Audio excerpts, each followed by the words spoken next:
আবারও আনুষ্ঠানিকভাবে চাকরির অফার লেটার তুলে দিলেন মুখ্যমন্ত্রী।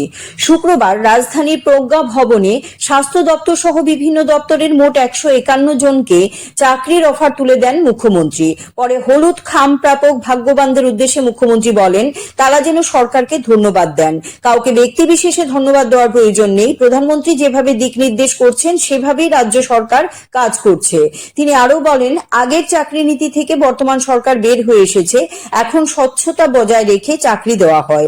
এদিন মুখ্যমন্ত্রী একে একে চাকরি প্রাপকদের হাতে অফার লেটার তুলে দেন।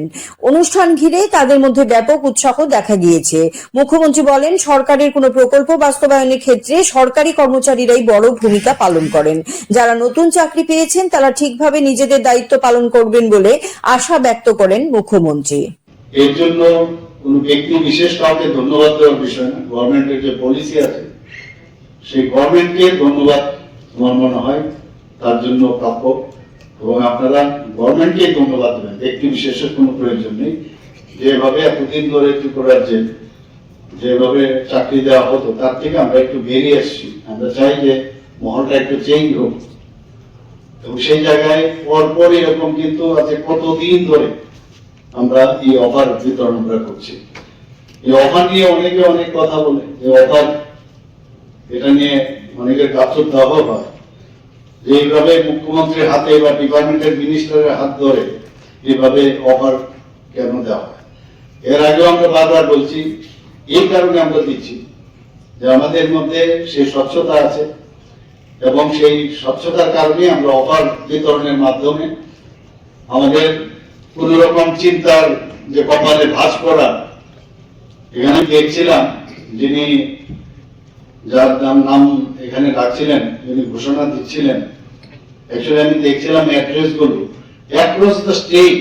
ওনার আমার মনে হয় উনি যে ভোটটা করেছেন তাহলে সবাই বুঝতো যে সারা ত্রিপুরার সব জায়গা থেকে কিন্তু অফার পেয়েছে। এটা পার্টিকুলার কোন একটা জায়গা থেকে কিন্তু অফার পাইনি। আমি একবার ভাবলাম ওকে ডেকে আমি বলবো যে অ্যাটলিস্ট অ্যাড্রেস গুলো বলার জন্য। এইটাতে কিন্তু আরো বোঝা যায় যে কোথায় কোন জায়গা থেকে সব জায়গায়, এবং এখানে সব সম্প্রদায়ের সব কাস্টের সব ধরনের লোক কিন্তু আজকে কিন্তু এখানে অফারটা পেয়েছে। এরকম না যে স্পেসিফিক কোনো ব্যক্তি বিশেষ বা কোন গোষ্ঠী বিশেষ তারা এই আজকের অফারটা তারা পেয়েছে। এটাই আমাদের মাননীয় প্রধানমন্ত্রীজি এই কথাটাই বলেন যে যখন কোনো ছেলে বা মেয়ে যখন ইন্টারভিউ দিতে চায়, সেই ইন্টারভিউ দিতে গেলে প্রথমে যে চিন্তাটা সাধারণত করে কাকে ধরবে, ধরলে আমার চাকরিটা হবে, সেই জায়গা থেকে আমাদের উত্তরণের যে পথ সেটা হচ্ছে ট্রান্সপারেন্সি, এবং ওনার মার্গদর্শনে কিন্তু আমরা এতদিন ধরে যে অফার গুলো দিচ্ছি সেইভাবে আমরা দিচ্ছি। কাজে আমাদের এই পলিসিকে আপনারা আমাদের যে চিন্তা ভাবনা মাননীয় প্রধানমন্ত্রী যেভাবে বলছেন আমরা কিন্তু সেই কাজটা করছি, এবং এখানে অন্য কিছু করার কোন সুবিধা নেই। চেষ্টা করছি আমরা এইভাবে চাকরিটা দেওয়ার।